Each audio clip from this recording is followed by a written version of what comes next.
What's up guys, NepentheZ here, and welcome back to another FC24 video.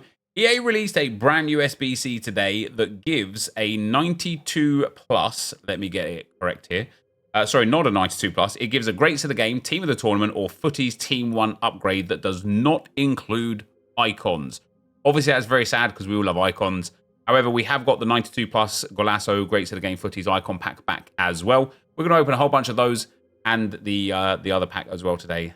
See if they are worthwhile, guys. Of course, if you're enjoying the content, feel free to drop a thumbs up. If you are new to the channel, feel free to subscribe. And yeah, let's start. We'll start with Spain. We'll start with a player that I actually had great fun with after I packed him during the Greats of the Game promo, and that is Xabi Alonso. Once you've got that 99 shooting upgrade with Power Shot Plus, very good card. Fortunately, a duplicate. We cannot wait for the duplicate storage next year. We've got German. We've got centre mid. Is it NepentheZ or is it Ballack? Does NepentheZ even have a Greats of the Game card? I'm not sure. Might just be Ballack. And there we go. 96 Ballack as the next icon card there as well. Very nice indeed. Still reasonably priced at 180,000 coins. Not too bad. And then an 84 by 10 is not going to give a Footies card. It is going to be Geraldo Becker. GG's, brother. Well done. This guy's got the Greats of the Game Team of the Tournament Footies pack, which, by the way, guys, requires an 87 rated squad with a Team of the Week or a Team of the Season and an 84 rated squad. Got Martinez, right? It just says pack on it, which is weird. These cards are why I feel like it's a bit weird they took the icons out, because I don't even think there's that many quality Greats of the Game icons. There's some good ones, don't get me wrong. You know, there's a good, like, maybe 5 or 6. But that's it. And so it's very weird that they've omitted them from this, because I actually don't think there's that many elite players available outside of them. It's going to be interesting to see if we get any. Most of the Team of the Tournament cards are better than the icons too. Yeah, the higher rated ones for sure. Here we go with the icon. England. Striker. That Wayne Rooney. Oh, he was an SBC, wasn't he? Was Gary Lineker. Oof. That is a bit stinky, that. That is a bit stinky. That was the duplicate as well. That's even more stinky. And then the pack. Here we go. Striker. And Bruno Fernandes. Hey, that's not bad. He got disrespected massively yesterday during the picks. But he's got, obviously, an absolutely elite card. An absolutely elite card. Fantastic pull, in my opinion. He's still worth... Jesus. Why did he get rejected so much yesterday? He's still worth over 300,000 coins. That's the GG's, man. Well done. Let's open. They've just reset.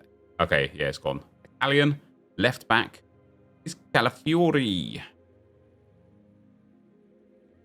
Nice. 99 physical on that absolute beast. That's going to be his actual card. FC25, I heard. Apparently, whenever you sign for like the world's biggest clubs, like a monster boost. So, yeah, since he's coming to Arsenal, he's going to have a very high rated card. Let's go. Next up, Vidic. Is it going to be the big version, or is it going to be the 94 or the 91 version? It is unfortunately just the 94 rated Nemanja Vidic. Unlucky there. It's the blue flare if it's a Greats of the Game. Yeah, you are right. All right, here we go. Pack again.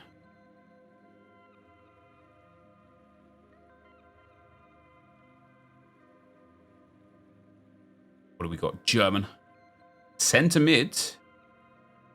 Essler, is it? Bit stinky. Bit stinky. 94 rated cards in July, you know. No, thank you, EA.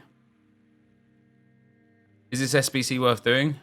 I mean, listen, it is, right? Simply because fodder is, like, so easily obtainable. Going to be a Davos Suker right there. Yeah, fodder is so easily obtainable, and it gives you a shot at like an elite card. So just because of that, it's worth it. I think expecting anything kind of too great out of it is maybe a bit foolish. Alien. Footies. Going to be Cannavaro, isn't it? The first Footies icon to... Oh, sorry, Baresi, not Cannavaro. First Footies icon already today, though. Not bad. Not bad. GG's, brother. GG. That's what I mean. That's why it's like probably worth just doing these packs, these like, you know, these kind of like campaign packs and stuff anyway. Because there's just no losing in the game right now in terms of a fodder situation. We're going to have ourselves Lobotka here. Not ideal. I really hope EA next year change the way chemistry works again, so that like players like Lobotka are easier to fit in. You know, it didn't make sense that they gave us such good chemistry throughout, and then, you know, out of nowhere kind of like killed the chemistry vibe with that final team of the tournament. Here we go. England. Cam. It'll be Bobby Moore. Bobby Charlton, beg your pardon. Next, rates of the game, Golasso pick. Argentina. Right back is going to be Javier Zanetti. Reasonable card. Bit short, but reasonable card. Bit poor on shooting for Zanetti as well, I think. Chasmus. Thanks for the 2, brother. Do I ever watch rugby? Not in many years, mate. No, rugby doesn't really interest me. French. CDM. Is it going to be Emmanuel Petit greats of the game? Hopefully I get him myself. I really wouldn't mind putting, like, especially now with Canu today, I really wouldn't mind putting, like, Arsenal past and present elite team together. Just to have some games with, you know. Maybe a video on it. Who would care, I suppose, but maybe some would. Some would. Maybe enough would. Maybe Arsenal fans would. What have we got here? French. Centre-back. They're going to be Laurent Blanc, Marcel Desailly. Marcel Desailly. That card was very good when it first came out. Probably obviously not quite cutting the mustard now because he has an 85 and everybody has way better cards than the 82 rated, but still not bad. Not bad. Viper went off mine. Here we go with the next one. Uruguay, centre-back. Going to be, unfortunately, Oliveira as a dupe as well, which is even worse, unfortunately.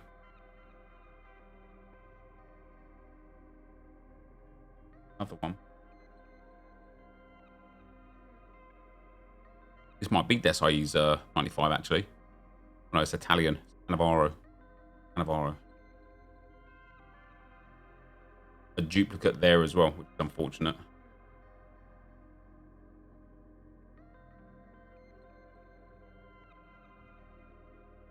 Italian. Right back this time. You're building quite the Italian team here, friend, aren't you? Right, come on. Let's get some big icons. French. Centre back again.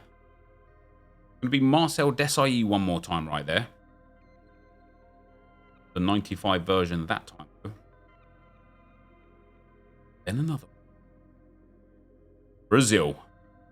Right wing back. Cafu. And it's only going to be the Golasso Cafu. Of course, he does have the greats of the game, but it was an SBC, which is a little bit frustrating. Pack. Here we go. Another great one. Ooh, that's Footies. Solskjaer, isn't it? Damn. Hey, at least it's a Footies. The first one we've seen in a while. I know Solskjaer was like crazy cheap on the market. Oh, he didn't even care. He just sent him. He wasn't interested. That's how kind of like underwhelming Ole Gunnar Solskjaer is. Let's see if we can beat that. German. Centre mid. Very interesting to me that Michael Ballack, assuming this is Michael Ballack again, yeah, is so common because I think that card is crack for that centre midfield role. He's a proper bruiser in there with a power shot plus as well, which is great. 4-star, 5-star, insane stats. And yeah, he's very common out of this pack. Very common. Love the starter fee for everyone equal unless you're Bateson. Well, other people spend money on the game too, right? But also then you should love the ender fee for too, right? Because everyone's equal now. Wait. Is that Valverde? Oh, let's go. Finally, we actually hit a big player. Yeah, everyone's equal now, right? Yeah, no champs objective this week so far. I wonder if we'll get something a bit different because I do think people did like the that's a massive pull, that is well done. I do think people did like the playing with a full nation for, you know, another player. The problem EA have got now is they run out of all of the bigger nations, generally speaking, and players that they were offering, as we get ourselves NepentheZ there, the players that they were offering were no longer good enough compared to what people have got in their team. So what could they do instead? They could still do something similar, but maybe offer a different win rate for just packs instead or something. Or they could potentially do like league-specific ones. So maybe tomorrow we'll see, Premier League camps. Play, 12 wins with your Premier League team, and you get yourself like a dynamic duos, 96 rated dynamic duos pair or something like that. That sort of stuff would be real cool. That'd be real cool. Oh, this guy's gone straight in. He's got Kante. Is that team of the season? Oh my days. There's not team of the season. That is just N'Golo Kante. 96 rated. Love to see it. Love to see it. And then. Come on. French, good start. Centre mid, great start. It's got to be Vieira, right? Whoa. It is Patrick Vieira. How about that? He is so good in game. He is so good. I packed him when he was out in the official Greats of the Game team very, very quickly and early on. 4-star, 5-star, 6'4", phenomenal stats. Oh, yes, please. He is very expensive in the current game cycle right now. That is a fantastic pickup. Footies is good. But because it's like the third year in a row of kind of like the exact same stuff, it is good, but also it's a little bit like, yeah, we've seen this before. If you've never really played the game before, if this might be your first game, like if this is your first ever game cycle, or, your first ever like FC or FIFA game, or maybe only your second game or something, then yeah, you might be like, you'll be sitting here being like, oh my days, this is incredible. Like, look at all these cool cards I'm getting. But if you've played this game for like maybe 4, 5, 6 years, this is kind of customary end of the game cycle. And whilst I'm not complaining about it because it is still enjoyable, what I'm looking for personally is like something different, something creative. And that's why what I kind of like suggested earlier, I think would be very good is like this new target and this new dynamic duo of Okocha and Kanu. They're cool, but just give us then something on top of that to go and play with them. Give us, even if it's just XP, right? Just give us something. Be like, go and play 5 games with these cards, get 250 XP. Like the fact that Target doesn't have any XP in him, that's a bit weird. FIFA 20 Summer Heat was hella good. Summer Heat was fantastic, yeah. And again, because it was new, right? It was something completely fresh, something completely new. People were engaged with it heavily. French. Centre back. Going to be another Marcel Desailly. And it's like, for people that are new to the game, or for people that are like a little bit more on the casual side of the game, this is fantastic, right? Because no matter what you do when you log on, you're just blessed with packs. We're going to get another Charlton there. But for people that overplay this game, like me, and if you're watching this video, quite possibly like you, and if you're in my stream, almost definitely like you, and if you've been playing this game for multiple years, like me, and possibly like you guys as well, this promo it's good, but it's not that good. That's Stupinian, not bad. But the things this year that have got me massively interested in playing the game every time is like every time they change the champs rewards and the rivals rewards, I'm all about it. Every time they give us like an evolution that is actually like bringing a player to being very good, I'm all about it. Portugal, centre back, go on in. Do you know what's crazy? I was half hoping it was going to be Ruben Dish. I knew it was a hero because of the trim, and I just didn't brain. The problem with rewards though, right? And rewards are key, I agree. Is that a footy? Oh no, wait. What is that? Is that an 84x10? Oh, it was. Problem with the rewards, not the problem, but like one of the things that EA have to consider when it comes to rewards is can't just give great rewards all the time, right? Because if you give great rewards all the time, the power curve is just going to be following along with that.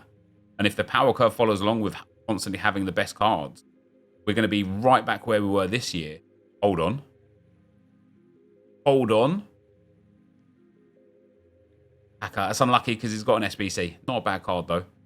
But here's the problem. How many people are going, when is Unlimited 85x10 coming? Like, that came late August last year, as it did the year before. And yet right now we have an Unlimited pack grind with the exchange. We're going to have another dose of this in, like, late October next year with people crying for the exchange, which is never happy. We play the game too much. Yeah, and that is something that I absolutely agree on. I spoke about earlier on in stream today. I don't know if you was here for it. But I do think we play this game too much. This game is not designed to be played like to death, basically. Oh, Bin's on in there. I think he fits into one of the current real nice Evos, right? Yeah, this game just isn't designed to be played into oblivion. It's just not. This game is effectively designed to be played for your rivals wins, your champs, your qualifiers, and your squad battles as well. And it's like, once you've done that, there isn't much to do because there's not supposed to be anything to do, because that in itself is already an excessive amount of playing the game. But once you're good at the game, or if you play efficiently at the game, you know, if you just get your 4 wins in, that's a dupe. If you just get your 4 wins in qualifiers and then forfeit the rest of the games, or if you're so good at the game that you end up getting to, like, you know, you end up getting like 6 or 7 really easy rage quits, that you actually get through those 10 games in just like an hour and a bit or whatever, it all of a sudden it's like there's nothing for the hardcore grinders. Oh, wow, another duplicate. That's unlucky. And I completely appreciate that the problem with giving something for the hardcore grinders is it creates a massive gap between... McManamum, isn't it? A massive gap between people that grind the game and people that don't. And that's not what EA want. And that would be as equally bad for the game as like anything else that we've seen. And so the question becomes, like, what can EA do to kind of allow people that want to play the game excessively the ability to play the game excessively while still feeling like they're winning? And the answer is potentially rush. You know how cool it'd be, like, yeah, I've done all my rivals games, done all my champs games, I've finished everything. Oh, I really want to play, but I don't want to sit there grinding rivals. Oh, what am I going to do? Call your mates. Then, hey, guys, let's go and play some Rush. The answer is playing to have a laugh. Yeah, which is Rush, right? I think so anyway. I think Rush has massive, massive potential. As this guy just got back-to-back SIEs, that's crazy. This guy has got massive, massive potential. This guy? No. This guy's got SIE twice in a row. Rush has got massive potential to bridge that gap between people that grind the game incessantly and the enjoyment that they eventually lose because the diminishing returns of the reward for time value. I think Rush could be a very, very, very nice counterpart to that. Josh then also says, and it's why I despise the whole we paid 100 quid every year. Like, it's never been 100 quid and you don't have to pay that. But also, games used to be 40 quid and you get like 40 hours of time out of it. People spend 1,000 hours on this game and complain about lack of value for money. Yeah, it is true. It is true. It is true. Even story mode games now, like, sometimes you get a few expansions and add-ons and stuff, but basically story mode games are like, once you even now you pay like 60, 70 quid for it. And then once it's done, once you finish the story, it's kind of done, right? It's kind of done. What is Rush? Ooh, that's Fallout. I thought that was going to be Francescoli. That's a solid pickup. Rush is the new game mode that's coming next year for Ultimate Team, for clubs, and for career mode, where it's 5v5. But obviously, the goalkeeper is going to be AI. And then so, like, let's say, for example, me, Josh, Matt, and Viper would go into a Rush game, and you'd pick a player from your Ultimate Team. So you would take one of your Ultimate Team players, borrow again, into the game, and you play 5v5. And then if you do it through clubs, you'll be able to use your club's character instead. And as I say, like, sometimes in clubs, an icon, nope. Sometimes in clubs, actually might be. Sometimes in clubs, it's like difficult to either get an 11-man squad. The communication is difficult. Like the game can be frustrating and difficult, and people are generally just quite bad at clubs. But Rush in clubs could just be way better. You know, 4-man, you just go in, play your low mans, you know, oh, let's go, Footies Kalulu. Play your low mans, have your fun, right? Like, and then leave afterwards. Like, oh my days, oh my days. Oberdorf and Baresi in there. These have been the best 85+ player picks I've ever seen. And then Makalele, another icon. That is quite legit, to be fair. So yeah, you know, I think Rush could genuinely be a big, oh, that's too bad, a big kind of bridge builder between, like, you know, I take myself as an example, and I love clubs, but when I have time to play clubs, people that I play clubs with don't necessarily have the time. And, you know, in the competitive tournaments, you've got to be there constantly, training with the team, practicing with the team, like understanding the team and stuff like that, and I don't have the time for that. So Rush, for me personally, is the sort of thing where it's like, I could finish my daily content, my daily grind, even finish my streams or carry on the streams, and then be like, right, guys, I'm kind of done with everything that I've got to do with the daily content, with the daily play, done the daily play, done all the SBCs, you know, grinded through my evolutions and things like that. Now, who wants to play some Rush? Right? Who wants to play some Rush? I think it has good potential. All right, these are going to be the last couple that we do just here now today, guys. A good way to end it, talking about that Rush stuff there, because I've got a podcast in a very short while that I've got to be on, and I need to do a few bits before I go on it. So let's check out these last packs. As always, I think with pack situations right now, these are worth doing, right? They're worth doing. We've had a few lucky hitters here, a few big packs, a few big hitters. But because you can effectively grind infinite packs on this game right now, it is absolutely worth just doing. It's just worth doing. It is. Even if you don't get anything too great, just start saving your stuff. I know I said it like the last couple of videos in a row. I'm so much looking forward to duplicate storage, because when you get that dupe and you're like, you just want to open your other pack, you don't want to throw it away and recover it, or just throw it away in general, pop it up to the dupe trade pile. Love that. Love that. And so we'll watch this last icon pack there, and again, another dupe, pop it up into the duplicate storage, and we move. But he's actually just going to go and deal with him right now. So guys, thank you as always for watching. Hopefully you enjoyed it. If you did, be sure to leave a like, rating, comment, subscribe to the channel if you haven't already. And for now, guys, peace.